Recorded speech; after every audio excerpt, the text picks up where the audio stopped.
Hello, welcome back to my channel. My name is Avery. I'm a holistic nutrition health coach, and I post a lot about how food is medicine and my struggles with gut health, and I'm just sharing my journey and hopefully helping some of you guys in the process. So today I'm going to talk about how you can reintroduce food after doing some sort of an elimination diet, whether it's a Candida cleanse or another gut healing cleanse. So I'm really just going to share my personal opinion on these things and things that I've learned from other health coaches and other nutritionists. And so what worked for me might not work for you. Always consult a doctor when you're reintroducing foods and you're changing your diet, things like that. I've also made some mistakes in doing this, so I will be sharing that as well. But first I would just want to say, if you're doing a Candida cleanse, as you might know, you may be eliminating a lot of food groups like grains, beans and legumes, gluten, dairy, things like that. So after your cleanse, you're going to want to reintroduce some of these foods.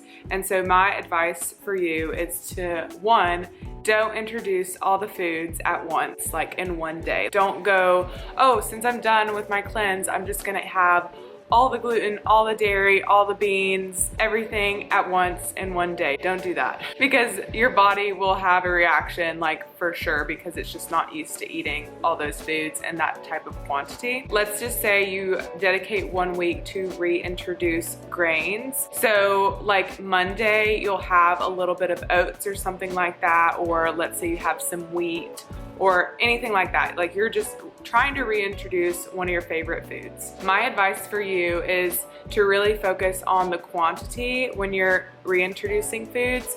So if you're having the grains, for example, like start with just a little bit, like literally 1 to 2 tablespoons, and see how your body reacts. My body really does have a reaction pretty much immediately within a few hours. Like if it's not agreeing with what I'm eating, it'll let me know within a few hours, but it also takes up to 3 days.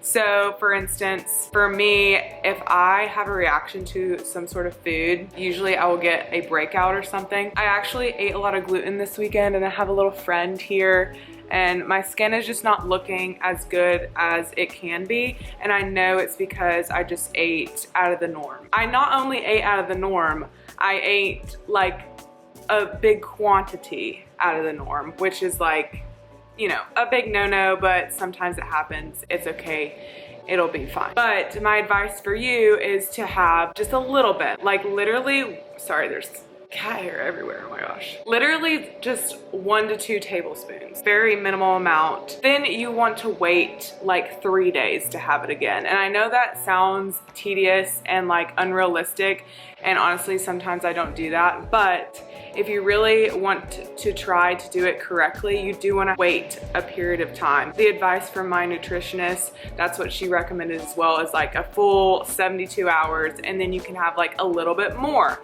and maybe you'll have 4 tablespoons that time. So you really want to dedicate like a week to just trying like one specific food group, and then the next week you can do like dairy, beans, or like whatever it is. Those are just examples. So that's my advice for you, is to have a small amount at first, wait 72 hours, literally document everything that's happening. Are your bowel movements different? Are you breaking out into like a rash?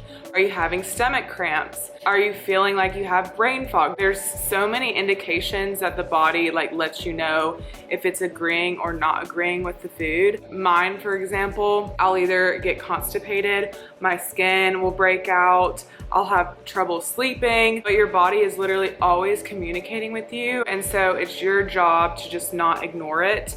And so it's really helpful to write all of your symptoms down, like how you're feeling, how your energy is.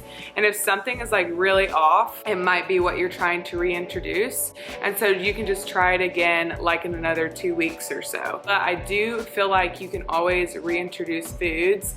It just might be a very small amount at first, and then you build it up to like a normal portion size. So have a small amount at first, wait 72 hours, really just focus on that one food group for the week. Don't try to add in dairy, gluten, beans, all the things in one day. If your body does have a reaction, you're just not gonna know what it's reacting to, compared to adding in one thing and have a reaction and you're like, oh, okay, I know for a fact it's this one new thing that I've added in. So it's really helpful to write it down and track how you're feeling. I know it sounds very tedious, but I honestly think that it's worth it. And food is so powerful and your body is also so powerful. So as long as you're paying attention to your body and listening to it, if you're having new symptoms, it might be your body telling you that it's just not agreeing with that food. But your symptoms can really vary and it's so unique to you. So you just have to figure out like what your body's telling you. Everyone's so different. I might have like acne flare-ups and you might have stomach cramps. So we're both gonna be very different,